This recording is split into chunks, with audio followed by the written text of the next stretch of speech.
दोस्तों option trading पे back to back update आ रही है जो आपको पता होनी चाहिए। नेक्स्ट वीक बहुत ही बड़ी अपडेट आ सकती है स्टॉक मार्केट पे और इसका सीधा असर पड़ेगा देखिएगा वॉल्यूम पर और देखिएगा बिकवाली पर भी पड़ेगा, क्योंकि ऐसा कंसल्टेशन पेपर नेक्स्ट वीक देखने को मिल सकता है जो अभी तक सोचा नहीं जा रहा था। सेबी कंटिन्यू बता रहा था कि देखिएगा रिलैक्सेशन करना है और सीतारमण जी ने बताया था कि हमारा उद्देश्य ये नहीं है कि हम सेगमेंट को बंद करें, हमारा उद्देश्य ये है कि उसे रिस्क मैनेज करते हुए देखिएगा आगे प्रोत्साहित करें। और लेकिन यहाँ पे अचानक से ये अपडेट आना एक बहुत ही ज्यादा देखिएगा क्वेश्चन मार्क अपडेट हो चुका है और कंसल्टेशन पेपर चूंकि नेक्स्ट वीक आपको देखने को मिल सकता है, तो इसलिए नेक्स्ट वीक स्टॉक मार्केट पे इस अपडेट का बड़ा असर पड़ने वाला है। क्योंकि आपको पता है कि अगर ऑप्शन ट्रेडिंग पर कोई निगेटिव अपडेट आने वाली है तो दिन आफ्टर दैट देखिएगा स्टॉक मार्केट को भी ऊपर के लेवल पे सस्टेन होने में प्रॉब्लम होती है। तो इसलिए ये इंफॉर्मेशन देख लीजिए, सिर्फ आपके लिए है, एफएनओ ट्रेडर के लिए है, रिटेल ट्रेडर के लिए है और रिटेल ट्रेडर की बात भी कही गई है, मतलब रिटेल ट्रेडर का टॉपिक भी यहाँ पे डिस्कस किया गया है। तो अगर आप देखेंगे तो सेबी डेरिवेटिव आप जानते हो फ्यूचर एंड ऑप्शन ट्रेडिंग के लिए देखिएगा निवेशक उपयोगिता नियमों पर विचार कर रही है सेबी। तो आप देख सकते हैं उपयोगिता यानी एलिजिबिलिटी। अब आप एलिजिबिलिटी समझ रहे हो कि मतलब आप इस चीज के एलिजिबल हो या नहीं हो, देन आफ्टर दैट आप ट्रेड कर पाओगे। मतलब आप एलिजिबल हो तो ट्रेड कर पाओगे, नहीं एलिजिबल हो तो ट्रेड नहीं कर पाओगे। तो आप समझ सकते हो ये कितनी बड़ी अपडेट है और इसको बिल्कुल भी हल्के में लेने की कोशिश नहीं करिएगा क्योंकि इसका सीधा असर पड़ेगा स्टॉक मार्केट पे। तो आप देख सकते हो सेबी कह रहा है कि डेरिवेटिव्स के नियम्स, फ्यूचर एंड ऑप्शन ट्रेडिंग के नियम्स ऐसे बनाने की बात कही जा रही है जिसमें आपकी एलिजिबिलिटी को एग्जामिन किया जाएगा और देन आफ्टर दैट देखिएगा ये डिसाइड किया जाएगा कि आप फ्यूचर एंड ऑप्शन ट्रेडिंग कर सकते हो या नहीं कर सकते हो, आपके लिए सेगमेंट ओपन किया जाएगा या नहीं किया जाएगा। इसके लिए ब्रोकर्स, मैनेजमेंट, एनएससी, बीएससी देखिएगा, एक्सचेंजेस, सबकी मीटिंग बुलाई गई है और आप समझ सकते हो कि इसका तो बड़ा असर होगा। इसका कोई छोटा अपडेट नहीं है ये।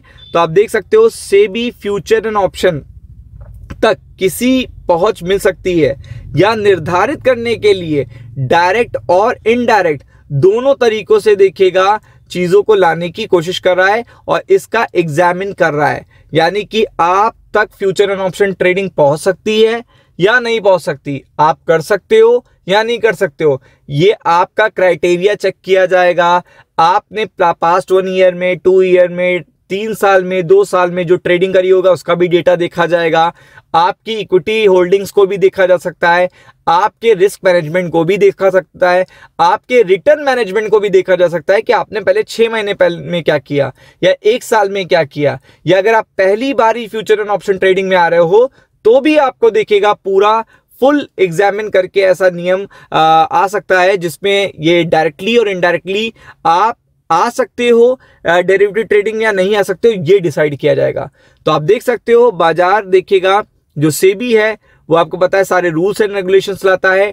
डेरिवेटिव ट्रेडिंग की बात कर रही है और आपको पता है कि जब डेरिवेटिव ट्रेडिंग की बात होती है तो ये बड़ा सेगमेंट है, वॉल्यूम से रिलेटेड सेगमेंट है। तो आप समझ सकते हो कि अपडेट भी बड़ा पड़ेगा, छोटा अपडेट नहीं पड़ेगा, बड़ा इंपैक्ट पड़ेगा इस पर्टिकुलर अपडेट पर। और आप समझ सकते हो कि जब ऐसा कुछ भी होता है, फ्यूचर एंड ऑप्शन ट्रेडिंग से रिलेटेड कुछ आता है, तो आपको पता है कि फिर स्टॉक मार्केट सेंसिटिव हो जाता है और बड़ा रिएक्शन देता है। और अगर ऐसे कोई नियम आते हैं तो बहुत सारे लोगों के लिए फ्यूचर एंड ऑप्शन ट्रेडिंग तो बंद हो सकती है, क्योंकि आप अगर एलिजिबल नहीं होगे या आप तक एक्सेस नहीं पहुंचना चाहिए तो अभी जो आप बिल्कुल निसंकोच होकर फ्यूचर एंड ऑप्शन ट्रेडिंग कर रहे हो वो आप नहीं कर पाओगे। तो आप यहां पे देख सकते हो, यहां पे उपयोगिता यानी कि एलिजिबिलिटी मापदंड देखिएगा लागू करने की संभावनाएं तलाश रहा है। मतलब ये कंसल्टेशन पेपर आपको देखने को मिलेगा और कंसल्टेशन पेपर ही देखिएगा मार्केट इस समय ओवरबॉट जोन में है तो उस पर इंपैक्ट करेगा। प्रस्तावित नियमों के तहत देखिएगा जो पात्रता है यानी कि आप एलिजिबल हो या नहीं हो तो उसको चेक किया जाएगा, एक्सपोजर से जोड़ा जाएगा। मतलब इक्विटी में आपका कितना एक्सपोजर है, कितने साल से आप इक्विटी कर रहे हो, या इक्विटी में आपका कितना इन्वेस्टमेंट है, कितने रिटर्न है, पास्ट 1 ईयर के रिटर्न कैसे हैं, 6 महीने के कैसे हैं, 2 साल के, 3 साल, 5 साल के रिटर्न कैसे हैं, ये भी मानक तैयार किए जा सकते हैं। ये इक्विटी एक्सपोजर देखिएगा मेन मानक होगा कि आप कितने परसेंटेज अपने पोर्टफोलियो का इक्विटी में डाल रहे हो और बाकी कितना देखिएगा फ्यूचर एंड ऑप्शन में डाल रहे हो।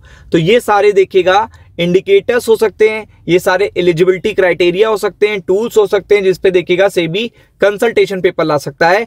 तो प्रिपेयर्ड रहिएगा नेक्स्ट वीक, इसका बहुत बड़ा असर पड़ेगा स्टॉक मार्केट पे, बी प्रिपेयर्ड फॉर इट।